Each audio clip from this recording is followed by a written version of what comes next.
మాది సుదీర్ఘ ప్రయాణం ఈ ఉద్యోగ జీవితంలో.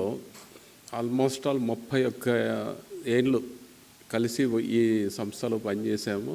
నేను పెనుగొండ ఏఈ ఉన్నప్పుడు ఆయన శోభిందపల్లి ఏఈగా ఉండేవాడు.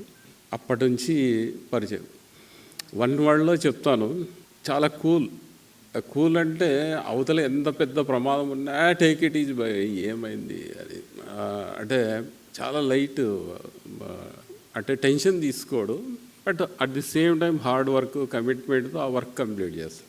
అరే ఏదో జరిగిపోతుంది అది ఇదని టెన్షన్ అయ్యి అక్కడ పనిచేసేవాడిని కన్ఫ్యూజన్ చేసి అది అట్లా లేకుండా కూల్గా ఆలోచించి చేస్తూ వచ్చాడు. అందుకే అతను కీలకమైన పోస్టులు, గుత్తి అంటే భయపడి వచ్చే రోజుల్లో రమేష్ గారు ప్లస్ ఈయన అది మిస్టర్ కూల్, ఆపరేషన్ గుత్తి అంటే ఎవరైనా చేయొచ్చు అనే టైప్లో చేశారు.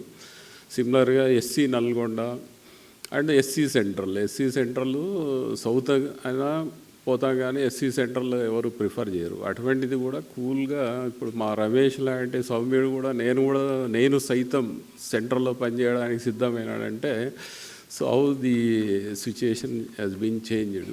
చంద్రమోహన్ గారు రిటైర్మెంట్ సందర్భంగా డిపార్ట్మెంట్ ఆయనకి ఒక మంచి అవకాశం ఇచ్చింది.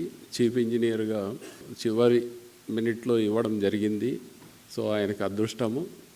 సో ఈ సభాముఖంగా మా కొలీగ్స్ అయినటువంటి రవికుమార్, రమణమూర్తి అండ్ రమేష్, మిమ్మల్ని అందరినీ నేను కోరేది ఏమంటే, మీకు ఒక అవకాశం ఉంది, మీరు గట్టిగా ప్రయత్నం చేసి ఒక రెగ్యులర్ సిఈ పోస్ట్ తీసుకోవచ్చు. భాస్కర్ గారు తర్వాత లక్ష్మీనారాయణ ఎస్సీ గారితో ఆగిపోయింది, దాన్ని మీరు కంటిన్యూ చేయొచ్చు. దానికోసం గట్టిగా ప్రయత్నం చేసి రెట్రోస్పెక్టివ్గా మీరు రెగ్యులర్ సిఈ వస్తే చంద్రమోహన్కి టర్మినల్ బెనిఫిట్స్ ప్లస్ మీకంత పెన్షన్ కూడా బాగుంటుందని ఆశిస్తూ, so anyhow happy and prosperous healthy retirement life. Thank you.